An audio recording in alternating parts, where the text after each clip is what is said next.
Warning, the following video is made up mostly of spoilers for Kirby's Epic Yarn, the 2010 Wii game. If that bothers you, you should probably go watch another video. That is all! Now, on to the video. The year was 1992. The location? HAL Laboratory.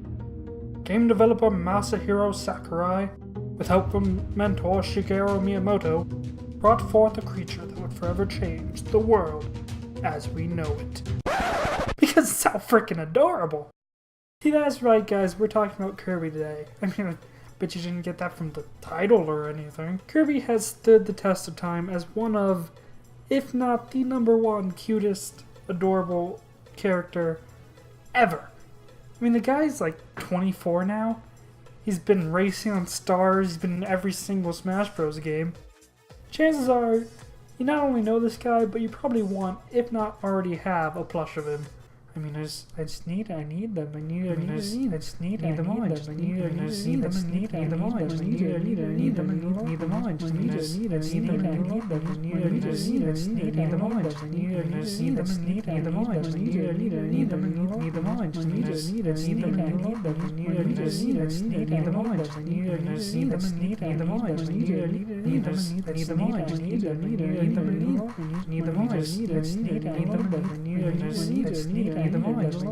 At some point, though, someone at Nintendo got the thought, hey, let's make this guy cuter.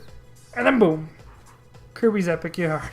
And I assume they got promoted because this is the most adorable game of all time. So if you aren't getting this from the on-screen footage yet, this game, Kirby is a adorable pink yarn which travels through a world of yarn creatures, because clearly character need to be softer and cuter. I remember seeing this game when it came out and for some reason thinking it would be like Paper Mario for whatever reason.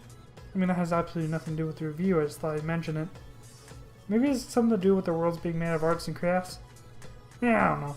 Let's get on with the game. So the story here is that a magical sorcerer by the name of Yin Yarn, we'll just spend a whole afternoon on that one, sucks Kirby into a magic sock for eating his Metamato.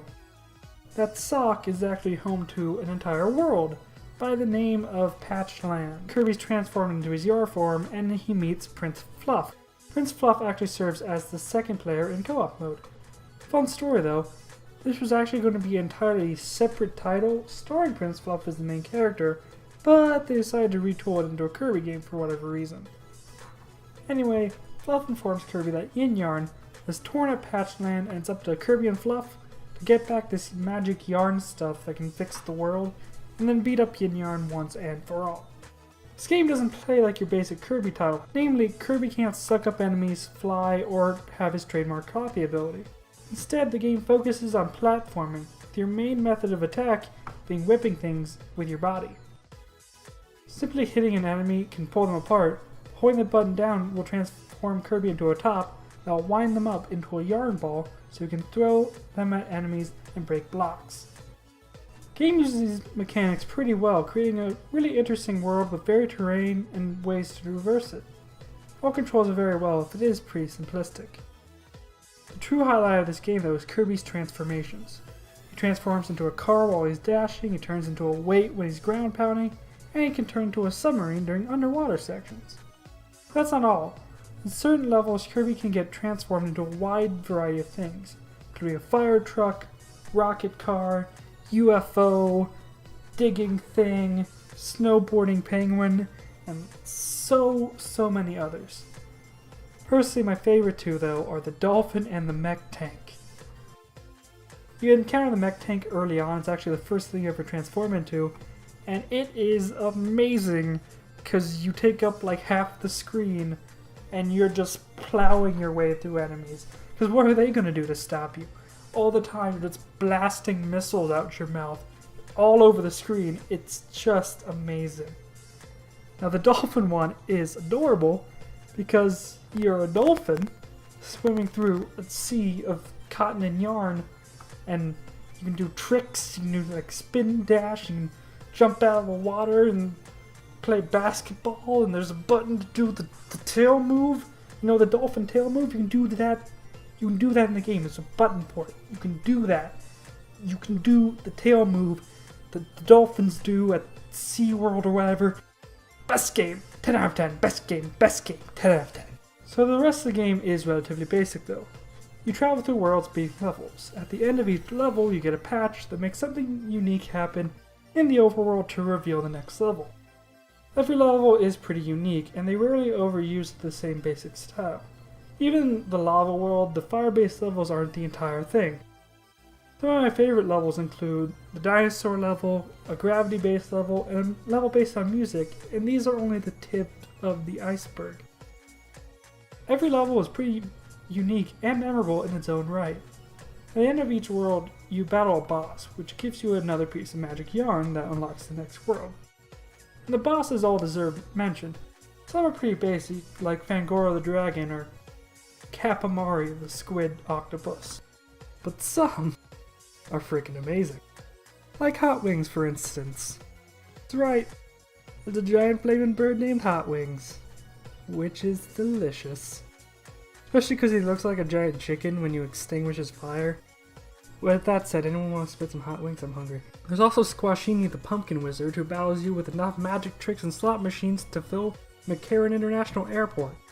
Seriously, Las Vegas, in the airport? You have a problem.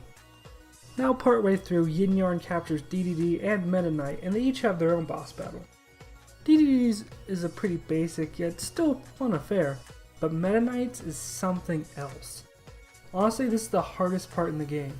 Not even Yin Yarn himself puts up this much fight. It's really hard to avoid some of his attacks, and you can only hit him right after that attack, which means if you get hit, you don't have the freaking time to hit him. Probably my favorite part of the game for the difficulty spike alone, which brings me to my next major topic, the difficulty level. This is not exactly what you would call a hard game. In fact, I don't even think you would call it an easy game, because it's basically impossible to lose. You don't have lives or a health meter in this game, and the only penalty for getting hit by an enemy or falling into a pit is losing beads that you collected throughout the level. These beads are kind of important if you feel like 100%ing this game because they can unlock bonus stages and a handful of other things. Some games use their in-game currency as a way to protect you. I mean, just look at Sonic. Get hit, lose some rings. Run out of rings, you die. In this game, however, if you lose all your beads, the punishment is absolutely nothing. Fall into a pit, just pick up where you left off. Get hit by an enemy, it's no big deal, just keep playing and having fun.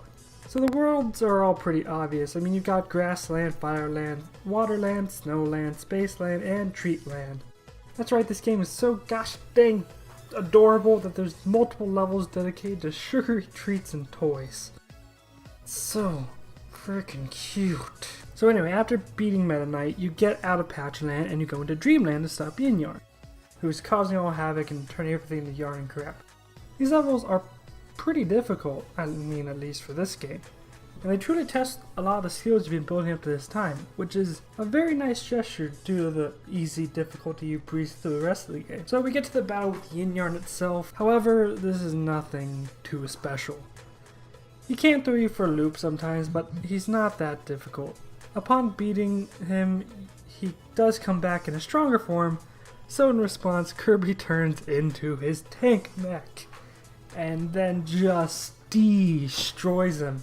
While literally taking all the difficulty out of the part, it is an incredibly satisfying way to end the last boss, because you can just spam missiles everywhere, and it just feels very, very satisfying to do so. Anyway, so you beat Yin Yarn, you saved the day.